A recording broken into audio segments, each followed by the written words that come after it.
This video lesson is all about media literacy. So first, let's talk about what media is to make sure we're all on the same page. So media basically just means different types of mass communication. In other words, media are the different tools that we can use to communicate with large groups of people. And I mean like hundreds, thousands, millions, or even billions of people at one time. So some examples of media are there's print media, which is printed on a piece of paper, like a newspaper, a magazine, a book. There is broadcast media, which includes television and radio. There's photography and cinema, or in other words, movies. Though this is also media. Advertising is media, and that could be a print advertisement in a magazine. It could be, an advertisement on television or on YouTube, and it could also even be a billboard or a sign that you would see on a road or in a city. That would count as media as well. And then the last form is internet and social media, right there in the name, social media.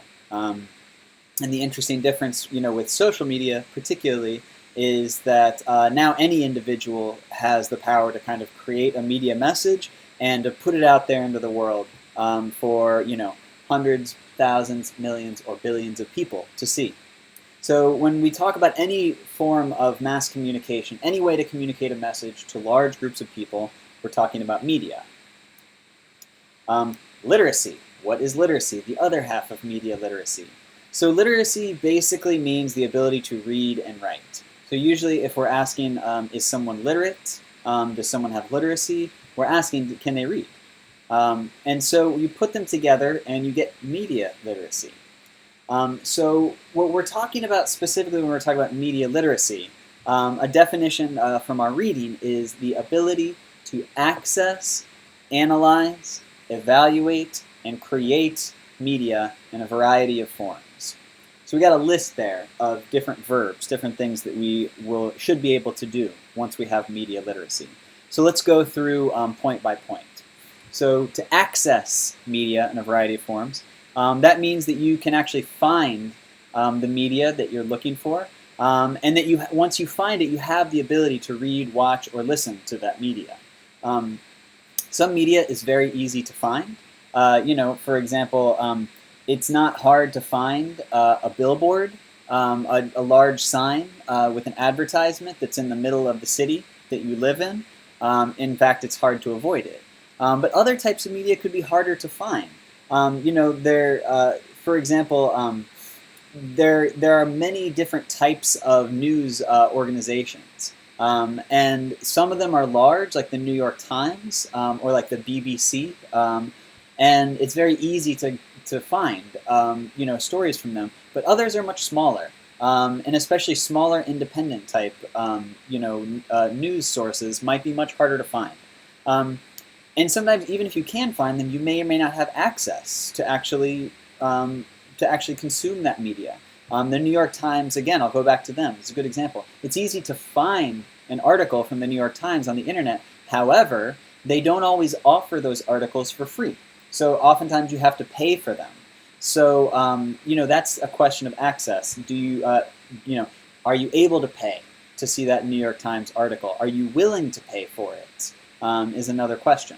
So any question about whether or not you can find and whether or not you have the ability to read or watch or listen is a question of access. The next one is analyze. So when you're analyzing something, that's asking the question, can you identify the different parts of a media message and how they work together to communicate a particular meaning? It's really easy to just kind of look at a media image, to just look at a picture, and kind of just understand the basic message without too much thought. But the question here is, can you actually really carefully spend time trying to identify all the different parts and what each individual part means? And then are you asking yourself, how do these parts work together, and how do they actually tell me a story? Or how do they communicate beliefs to me? Or how are they trying to influence me in a particular way? So the next verb here is evaluate. If you can evaluate media, then you can determine how a media message might affect diverse groups of people. So once you kind of, once you've identified the different parts, once you've analyzed this image, you can start to think about, like, what is the effect this image has on the world? What does this effect have on me and people who are like me? What does this image have? What effect would this image have on other people who are different from me? And that should also automatically, as part of evaluate, it should lead you to is this, how do I feel about this effect? Is this having a good effect on people? Is it having a bad effect? Is it making the world a better place, the kind of world that I want to live in? Or is it making the world a worse place? Is it making life harder for people for some reason? Is it telling people that maybe they're not as good as other people? So if you can kind of do those things, then you can really you can evaluate media. And the last thing is create. It's just what it sounds like. You can make your own media, but of course, it's not just about making media. It's about making media with an awareness of both the implicit and explicit messages that you are communicating. This has become incredibly important because, as I said a moment ago, even just thinking about social media, we all now have the ability and have the power to create media, and we all do create media. Unless you have no social media presence at all, then you are creating media probably every single day. And so you may know what the explicit message you're communicating is when you create that media, when you send a tweet, when you share a picture on Instagram, whatever it is that you do. But it's really, you should also be aware of what are the implicit messages that you're sending as well. And what kind of message would people get, particularly if they're people who are not like you. It's important to be aware of the types of messages that you yourself are also putting out into the world. So once you can do that, once you have this kind of stronger ability to access, analyze, evaluate, and create media, then you could be said to have strong media literacy. And that is, a goal of this course is that you start to improve your media literacy skills. So that's why we're talking about media literacy now, early on in this semester. So for media literacy, there are 5 key concepts that are really important. These are basic concepts which we will come back to again and again throughout this course. And each of those individual concepts leads us to questions.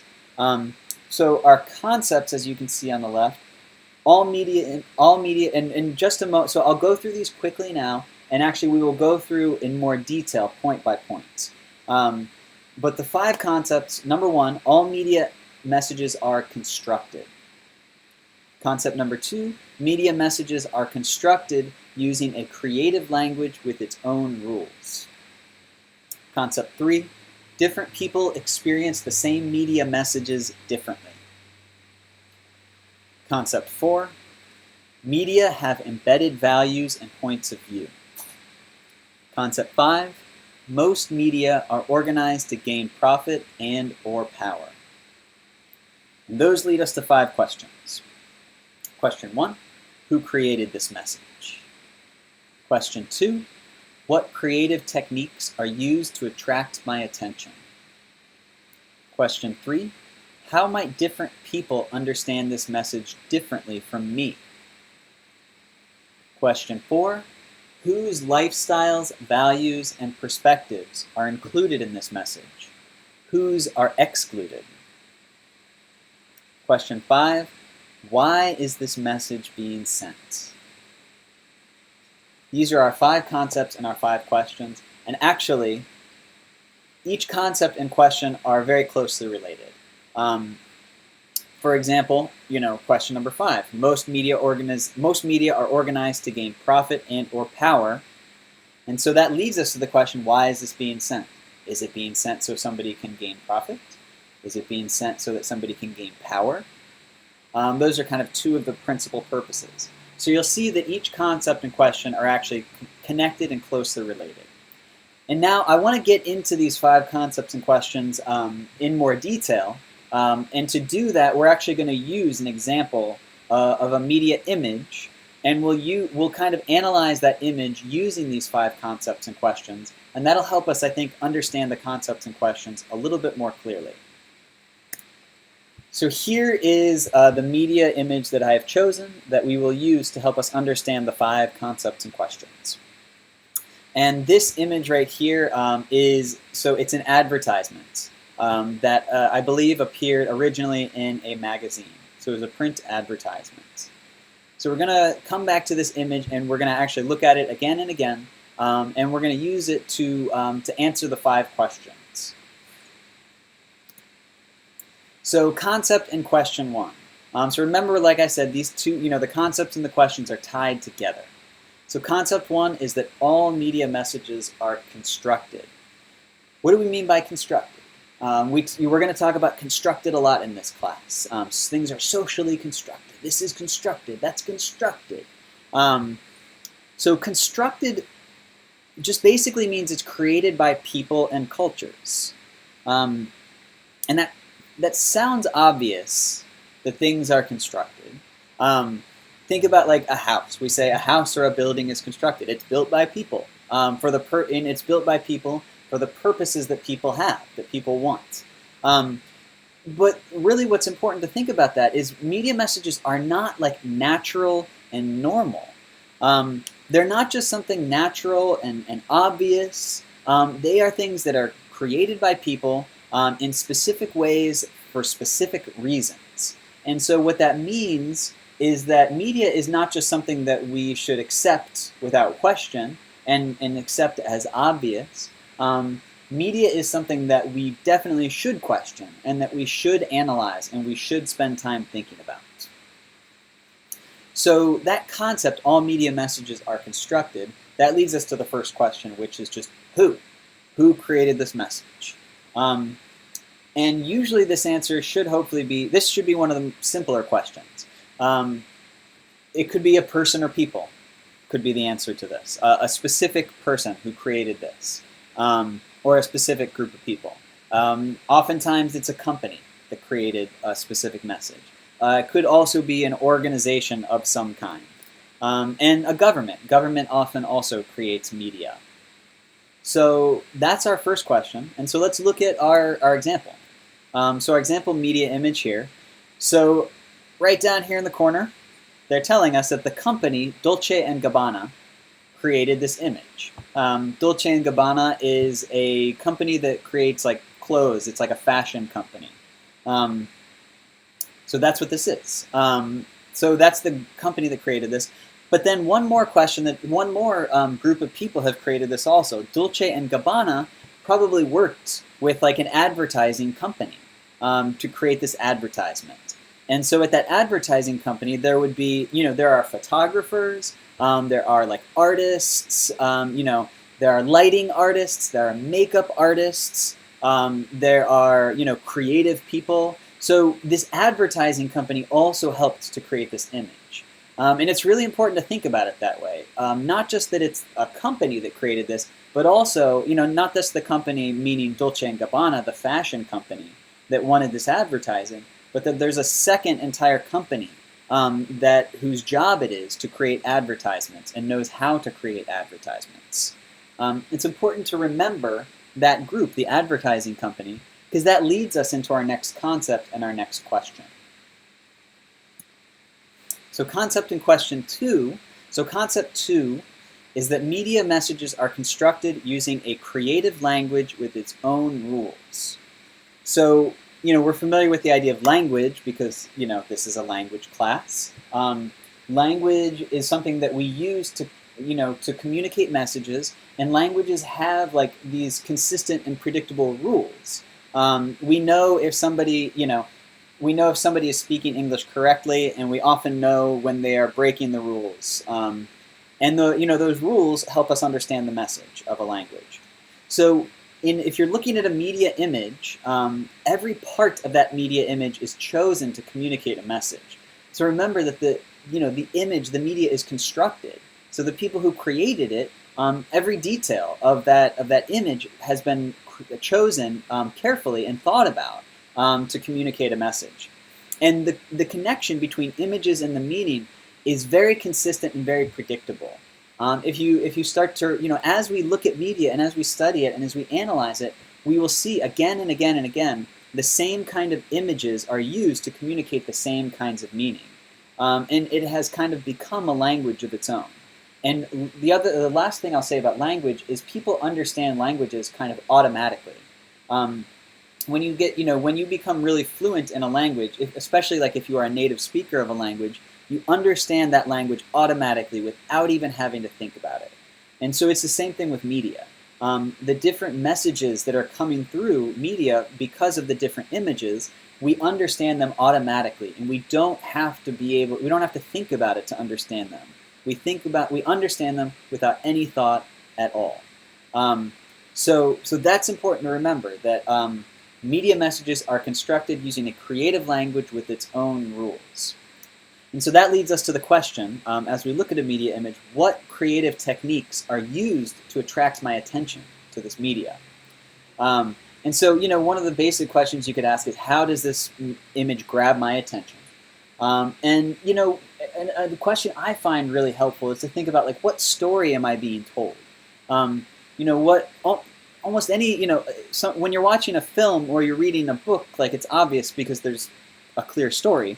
But even if you look at, an advertisement with just one single image, an entire story comes out of that image.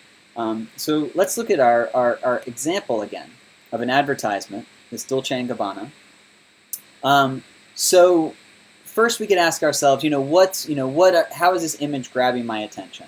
And so one of the ways that it's grabbing our attention is, the use of color. There's like bright color on all of the people's clothing. There are like young and attractive people in this image. They're using young and attractive people, and particularly they're using the bodies of young and attractive people. If you look at the men, they're either not wearing shirts, or the guy, in the I Love Denim, he's got his arms showing. They are like muscular guys. They look like they go to the gym. They are the male, they look like the male image of beauty that we often see in advertisement. The women as well. If you look at the women in the image, we can see a lot of their bodies. So I think they're using the bodies of these people to kind of attract our attention to the image. So those are a couple things that are kind of grabbing our attention. But the other thing that's really grabbing our attention is that there is a story here. Even though it's just one picture, so we can see the two guys are carrying a third guy. And the third guy looks like, I don't know, maybe he is falling down or something. So it kind of looks like, something happened. I don't know, maybe the one guy did he get beat up? Was there a fight before this? Is he sick? Did something happen? And the women who are watching seem very concerned. They seem to be worried about maybe the guy who's being carried away. These people, are they friends? Have they had a disagreement? Are the two guys standing up? Are they the ones who beat up the guy who they're carrying now? Are they carrying him away? Did he do something wrong? So there's kind of a lot of like mystery around this image. There's a story. Something happened. Something happened to these guys. Something happened with these women, and they're concerned, maybe. And then there's one last thing, which is the third woman on the right is holding, I think, a chimpanzee. So there's some mystery there. Why is she holding a chimpanzee? They look like they're just like on a beach in New Jersey or something like that. How did this woman get this chimpanzee, and why is she holding a chimpanzee?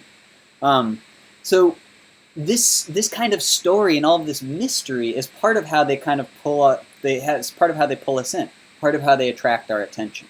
And so all of these kind of, these are all creative techniques. And this is where, like I said, there's a second company, which is an advertising company, full of creative people who understand the language of media. And these people understand that if you show young people who work out a lot and have attractive bodies according to, the standards of beauty that are, the standards of beauty that media has already created for us, that will attract people's attention. And if you have certain like colors popping out, the red color on the heart on I Love Denim, the lots of different, you notice the women have a lot more color on them, so it's like our attention is drawn toward them. But also just kind of the mystery surrounding the story, like what happened to this guy? Why are they carrying him away? Why is that woman holding a chimpanzee? What is going on? What happened before this? What's going to happen next?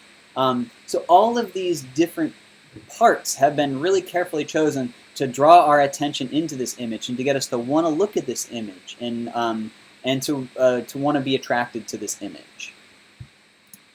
So the next concept in question, concept 3, is that different people experience the same media message differently.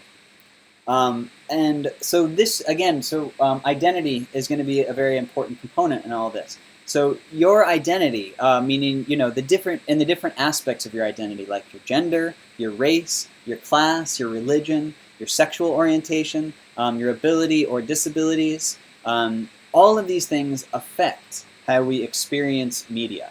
And so as you're looking at a piece of media, you should ask yourself the question, how might different people understand this message differently from me? And so first you could ask yourself the question, how do you experience this media? What am I understanding and what am I experiencing? And then think about people with different identities from yours. So I'm going to look at this image again. And so a few aspects of my identity that I think are relevant right now is that I am a white man. So I'm a man, and so gender I think is really important in this image. And so, as a white man, as I look at this image, what I see, what I'm asking myself about these guys is like, what happened to these dudes? Like, did they get in a fight? Like, maybe their friend got in a fight? Like, what are they going to do? And these girls, like, I don't know, maybe they're their girlfriends. There's 3 guys, there's 3 girls. Like, yeah, they went to the beach for the day. But another thing as a man is that, like, I mentioned earlier that this image very much shows the bodies of these people. But, like, so one thing that I think is really important is the way I experience looking at these young people and their bodies in this picture. And so as a man, I look at these, these images, these pictures, and I notice, oh yeah, like it was analyzing for a while was like where I started to draw out, like, okay, yeah, those guys look like they work out. They look like they have strong muscles. And those women, they have the body shape that is like the standard body shape of a model that the fashion industry tells us is a beautiful body. But it's kind of like, I don't have a strong, like, emotional response to that. And it doesn't, like, say much. I don't know. I don't feel like it reflects me. Like, I don't feel like it says much about me and who I am, in my body particularly. But as I think about what it could, as I try to imagine what it could be to look at this image as a woman, and I try my best to base this experience on what I've heard and discussions that I've had with women, is that, so if you look at the women in particular in this picture, they have one body type. They are all very skinny women. They are all very thin women. They are tall, they are thin, they have long legs, long arms, thin, stomachs. And as I said a moment ago, the fashion industry, this is kind of the body shape of a woman that they put in advertisements, that they put on the runway. If you look at a supermodel, this is the shape of a supermodel's body. And so for women, it might be just, and from discussions I've had with women, I often get that there is a strong emotional response. Like, do I look like these women or do I not look like these women? And there's like often, there's this tendency to compare yourself to the women in the ad. And so for women looking at this ad, they could be getting the message that these women, this is what I'm supposed to look like. My body should look like these women's body, because this is what a woman's body should look like. This is what the fashion ads tell me. So it's interesting because the men, it's actually very similar. Men in fashion ads often have this same kind of body. Again, it's like, it's fit. It's not much fat. They clearly go to the gym and work out specific muscles on their body to look so that their body looks a certain way. But as a man, I think and we may get into this a lot more as we discuss gender. That experience is just very, very different for me, and so it's important to remember that. But there's another thing about being a man versus woman looking at this image. So if we look at the men first, there is one. So there's the guy who maybe is hurt or sick or something and being carried away.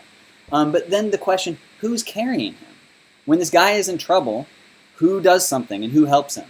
It's the two men who are carrying him off to, whatever, to get help. So the men are active.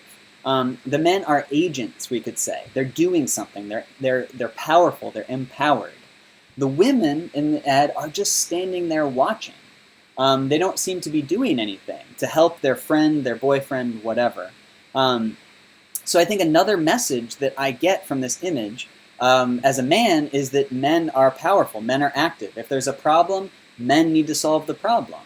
The message that may come through to women could be that if there's a problem, the men will solve it because the men are empowered. They're the ones who can solve the situation. And women should watch. And women should take care of the chimpanzee baby, of course. So that's one thing. And the last thing about men versus women, the men, you'll notice, are just wearing like plain jeans. Not much color, and they seem like very either serious or emotionless. The women are not particularly emotional, I wouldn't say, in this image, but they do seem to be, you do see maybe perhaps a little bit more concern on their face. I don't know, that's what I see. I'm not going to tell you what you see. But particularly their clothes are a lot more colorful. Their hair is done up a lot more. There seems to be a lot more color and a lot more thought and effort put into their clothes and their fashion. So the question, again, the message there is that, is that men don't have to put much thought and effort into the way they look, into the way they present themselves, particularly their clothes, their hair, other than one guy putting lots of gel in his hair. But women have to be seen, have to be colorful, have to put a lot of effort into what they're, the way that they look. So all of these messages are communicated based on gender. And the last thing, and so the second thing, I said I'm a man, and so I looked at gender. Second thing is I'm white, and this will be a little bit quicker because so every person in this, so thinking about race and looking at this image, all these people are whites. There are no people of color in this image. And so what often happens is, me as a white person, I actually, it's not the first thing that I notice when I look at this picture. There's a lot more that I notice, and it takes me a little while before I'm like, oh yeah, okay, they're all white. There's no black people, no Asian people, no Latinx people. But if I was a person of color, if I was black, say for example, I may look at this image and notice right away, there are no black people in this image. There are no people that look like me. And if I were any other race or ethnicity, I might have a similar feeling. And it's really, it's really common in fashion, to see a lot of white people, a lot of white images, and that white is often like this, in the image of beauty, because this is a fashion ad, so they're communicating to us the image of beauty. What is beautiful? What is attractive? We see in this particular image, it's white. So I think, so thinking about this in terms of race, it's really clear to see that, white people are represented in here in this image of beauty, and people of color are not. They're not included in this image. And the last thing I want to say, so I gave a lot of interpretation there. This is open for interpretation. However, and you may or may not kind of see, or you may or may not agree with some of this analysis that I've done, but a lot of these things are actually, as we said, this is a language. And a lot of, what we've, particularly things like the shapes of the women's bodies, the way the men are powerful and active, and the presence of white people versus the absence of people of color, this is part of the language of media. And these communicate very consistent messages to us. So while this is my analysis and my interpretation, this is not simply my opinion. This is like informed analysis of what messages are being communicated by this particular ad. So now we'll move on to question and concept 4. So concept 4 tells us that media have embedded values and points of view. Media is shaped. So what we mean by this, that it has embedded values and points of view. Embedded means that it's like deep inside media. So media is shaped by the beliefs of the people and cultures that create it. So if you go to create a media image, if you go to create something like an advertisement, whatever it is that you believe about the world, it's going to come into that image that you create. Whatever, and and so as we look at media images, we can see like what does this person or this culture, what do they truly believe about the world? And so that leads us to a question of whose lifestyles, values, and perspectives are included in this message and whose are excluded. So one of the basic ways you can do that is you could ask yourself the question, who do I see and who do I not see? And furthermore, what does this media communicate about who is normal and who is not?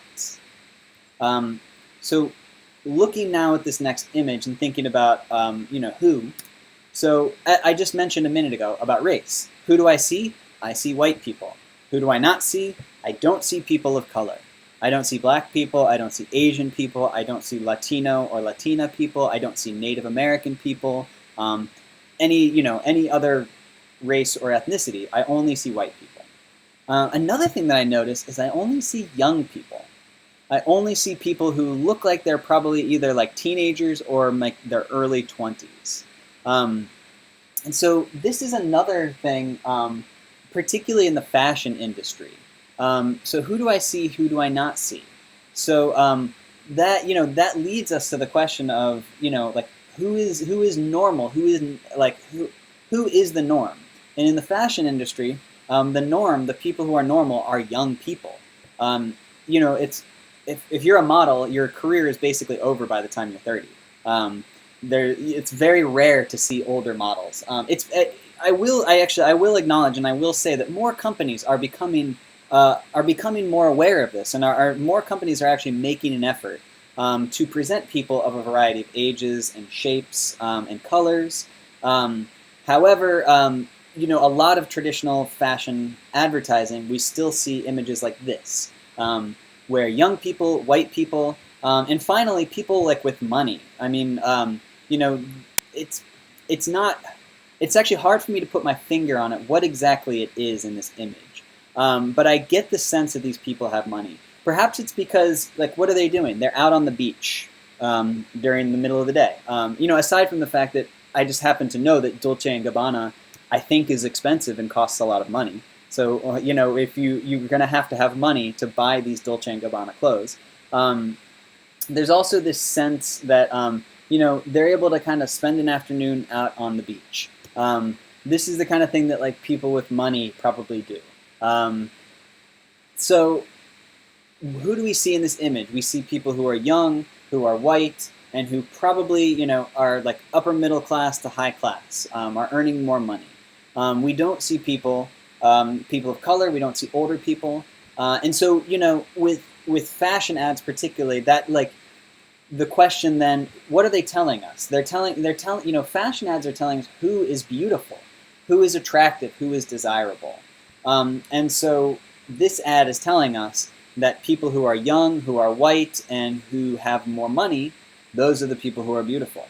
And then the implicit message is the people who are excluded, the people who are not included in this ad, especially if again and again and again we fail to see them in ads, then we start to get the message that those people are not beautiful, they're not attractive, they're not desirable. So that's part of what we're seeing in this image here. Finally, concept 5. Most media are organized to gain profit and or power. So, media images, it's really important to always think about this. I almost feel like, if there's nothing else you take away from this class, keep this in mind. Whenever you see a media image, and you see them all the time, somebody is trying to get your money or somebody is trying to get your power. And so companies that create media images, they create this media to make money. That's why they do it. Individuals and governments create media to keep power and to gain power. So when you look at a message, it's always important to just ask yourself that question. Why is this message being sent? Is it being sent for profit? And with advertisements, it almost always is. So that's an easy answer. But then also, it's important to not just think about that. Particularly, they're trying to gain and keep power. What do they want me to believe, the people who've created this message? What do they want me to do? And then finally, and this is the question that's really going to, that's really going to help you hold on to your own power is, do I want to do this? Do I want to believe this? If you're not actually thinking about it, you won't be able to make that decision for yourself. Your thoughts and your actions may be shaped by media without your awareness. You might not even know that your thoughts and your actions are being affected unless you ask yourself this question and unless you go through this process of analyzing images. So, why is this message being sent? So the first and most obvious answer is that this is being sent for profit. Dolce & Gabbana want to sell clothes. So they want to earn money. It's an advertisement. So what do they want you to do? They want you to buy their clothes. But then remember, what do they want you to believe? That's another important thing. So they want you to believe that the people in this image are beautiful. And they want you to believe that other people, like the people in this image, are beautiful. And perhaps they want you to believe that you are not beautiful. Because the fact is, all of these people are very similar looking, and they have very specific types of bodies and very specific types of looks, and very few people look like this. If you look at the men, these bodies are shaped by the gym. Like, they go to the gym, they work out, they get those bodies. They're white. Not everybody's white. They're white. Some of them are very, very, very white. It's almost surprising that they happen to be on the beach. Although the other guy is very tan. So even if you're a white person, you got to be as tan as this white guy. For the women, again, like I said, they have a very specific body type, and very few women have this body type. And in fact, so basically, and there's an added element to all of this, which is that we haven't even touched on this yet. This is a photograph. Right? This is definitely a photograph, but it's not just a simple photograph that you would take like with a camera or a phone.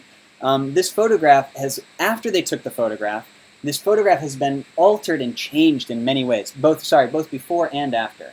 So before they took the photograph, not only did they pick models with the very specific body type and with a very specific look, they spent a lot of time, putting them in clothes. They had professionals pick out their clothes. They had professionals do their hair, do their makeup. They had professionals do the lighting for this image. These are models who've been trained to kind of hold their bodies and stand in specific ways. They had a creative director who arranged them and put their bodies in a specific way so that they would look a specific way in this picture. And so all of that happened before the picture was even taken to get them to look in this very specific way. And none of this is the natural way that somebody might hold themselves as they're just standing there. Even if you look at like the women and their legs, like they're often a lot of them have their legs. If you notice their feet, they're turned in a way that like kind of looks very uncomfortable. It's an uncomfortable way to stand, and so they're standing that specific way because it makes their body look a specific way for the picture. But a normal person wouldn't stand that way probably if they were watching something. Same thing like with the men, like especially the guy in the I Love Denim. Look at the way he's standing while he's carrying somebody. It's not a very natural way to stand while you carry somebody. But it gives him this look that he's cool, he doesn't care. So all of the different ways that this kind of like creative advertising team helped them look this way. The average person does not have professionals picking their clothing, doing their makeup, doing their hair, on a daily basis so that you can just look this way. But finally, after this picture has been taken, somebody with a computer has gone through and they have manipulated the way that all these people look. And they often actually take the men and they make their arms bigger, they make their chests bigger. They will often take the women, they'll make their legs look longer, they'll make their waists look thinner using computer technology. And so, like these people don't even really look like this. The real models who were in this picture probably don't actually look like this. So, part of what is going on here, they want you. So, all of this is not real. It's all crafted. It's all fake. In a sense, none of the people in this image are real people because they have been created by the various artists who created this image. But it has the illusion that they're real. They look kind of like they're real people, right? And if you don't really think about it, and if you don't understand how this image was created, you might just think that these are real people, and that's what they really look like. So the important thing is, I don't look like this. Most of us don't look like this. The vast majority of human beings do not look like this. This image wants us to believe that this is what beautiful people look like. This image also wants us to believe that we don't look like this, that we are not beautiful. And that's the really important point I'm trying to get to here. This image is trying to tell all of us that we are not beautiful. But it's also telling us, remember, that if we buy Dolce & Gabbana clothes, we could look like these people, and we could be more beautiful like them. So this image, it's easy to say that the purpose is profit, and they want to make money. But it's more important to remember how they are trying to manipulate us and make us believe things. They want us to believe we're not beautiful, and they want us to believe that so that we will buy their clothes. I personally don't want to believe that. I don't want to believe that I'm not beautiful, or at least I don't want to believe that I'm not, I don't want to believe that Dolce & Gabbana tells me who's beautiful and that I'm not beautiful. I don't care what Dolce & Gabbana thinks about how I look.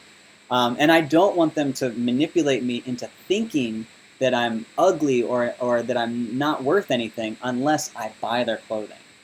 And so this is where I'm gaining my own power.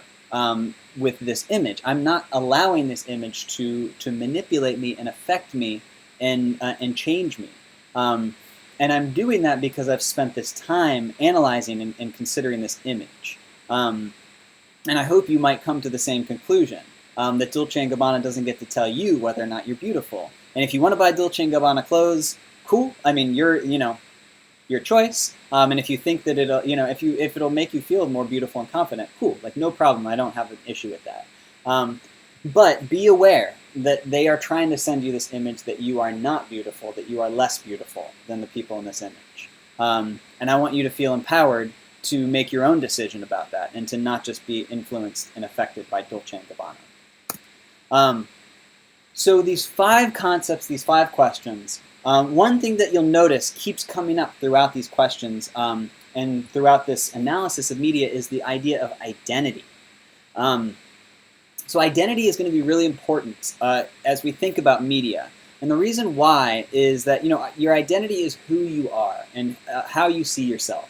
It's also how you see other people and who you think they are.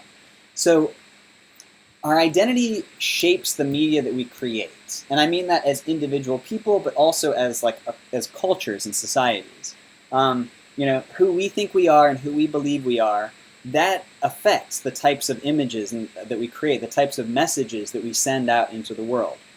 But then it works in a circle. The media that we consume shapes our identity. We spend a lot of time every day, with media, seeing images, seeing videos, reading things, listening to things all day long. We're seeing media all the time. There's no way that it does not have an effect on how we understand ourselves and how we see ourselves.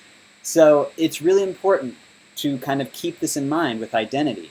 Our identity shapes the media that we create, and the media that we consume shapes our identity. And the reason why this is important to think about, if we're not aware of this, if we don't consider this on a daily basis, then this process, this cycle just keeps happening. And the media that we see every day shapes our identity. And then we create our own media messages on places like social media.